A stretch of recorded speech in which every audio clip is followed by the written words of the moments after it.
কি আমল করলে শত্রুর ক্ষয়ক্ষতি থেকে আত্মরক্ষা করা যাবে? যে আমলের মাধ্যমে শত্রুর ক্ষয়ক্ষতি থেকে বাঁচা যাবে সে আমল হলো নবী করিম সাল্লাল্লাহু আলাইহি ওয়াসাল্লামের শেখানো দুটি আমল। আমি বলতে পারি আরও সাথে কিছু আমল সম্পর্কে বলা যায়, স্পেশালি দুটি দোয়ার কথা বলতে পারি। একটা দোয়া হলো, কোনো ব্যক্তি আপনার ক্ষতি করার চেষ্টা করছে, আপনাকে হয়রানি করার চেষ্টা করছে, শারীরিক মানসিকভাবে নির্যাতন করার চেষ্টা করছে, আছে এরকম দুষ্ট প্রকৃতির মানুষ, এরকম যদি মনে হয় তো আপনি একটি দোয়া সবসময় পড়বেন। নবী করিম সাল্লাল্লাহু আলাইহি ওয়াসাল্লাম কোনো ব্যক্তি তার ক্ষতি করতে পারে এরকম আশঙ্কা বোধ করলে তার ক্ষতি থেকে বাঁচার জন্য এই দোয়া পড়তেন। দোয়াটা হলো, আল্লাহুম্মা ইন্না নাজআলুকা ফি নুহুরিহিম ওয়া নাউযু বিকা মিন শুরুরিহিম।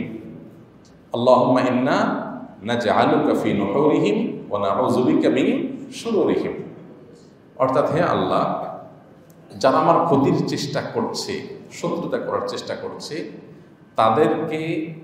তাদেরকে উপযুক্ত শাস্তি দিয়ে দমন করার জন্য, তাদেরকে শেষ করার জন্য আমি আপনার কাছে দায়িত্ব অর্পণ করলাম। আপনি মেহেরবানি করে আমার হয়ে আপনি তাদেরকে উপযুক্ত শাস্তি দিন, তাদের থামিয়ে দিন, তাদেরকে দমন করুন, তাদের শেষ করুন। নাউযু বিকা মিন শুরুরিহিম, এবং আল্লাহ তাদের ক্ষয়ক্ষতি থেকে আমি আপনার আশ্রয় চাই, আপনি আমাকে রক্ষা করেন। নবী করিম সাল্লাল্লাহু আলাইহি ওয়াসাল্লামের এই দোয়াটা খুবই অর্থবহ একটা দোয়া। এই জন্য জীবনে কখনো কোনো শত্রু আমাদের নবী সাল্লাল্লাহু আলাইহি ওয়াসাল্লামের কোনো ক্ষতি করতে পারেনি। কোনো শত্রুর ক্ষতি দ্বারা যখন আপনি ক্ষতিগ্রস্ত হওয়ার আশঙ্কা করবেন, এই দোয়া পড়বেন, আল্লাহ রক্ষা করবেন ইনশাআল্লাহ। আবার দোয়াটা পড়ছি, আল্লাহুম্মা ইন্না নাজআলুকা ফি নুহুরিহিম ওয়া নাউযু বিকা মিন শুরুরিহিম। আর আরেকটা দোয়া আছে যেটা কোরআনে বর্ণিত হয়েছে, যেটা উহুদ যুদ্ধের পর গজওয়ায়ে হামরাউল আসাদের সময় মুনাফিকরা, মদিনার মুনাফিকরা মুসলমানদের মধ্যে একটা ভয় ঢুকাই দিল যে মক্কার মুশরিকরা তারা আবার সমবেত হচ্ছে এবং তোমাদেরকে সর্বগ্রাসী আক্রমণ করে শেষ করে দিবে। এমনিতে মুসলমানরা উহুদ যুদ্ধে নবী করিম সাল্লাল্লাহু আলাইহি ওয়াসাল্লামের একটা গাইডলাইন থেকে একটু বোঝের ভুল থেকে সরে যাওয়ার কারণে যখন পর্যদস্ত হয়েছে, 70 জন সাহাবী শাহাদাত বরণ করেছে, অনেকে আহত হয়েছে, স্বয়ং নবী করিম সাল্লাল্লাহু আলাইহি ওয়াসাল্লামের দাঁত মোবারক ভেঙেছে, রক্তাক্ত হয়েছেন, অনেক সাহাবীরা আহত হয়েছেন, অনেকে শাহাদাত বরণ করেছেন।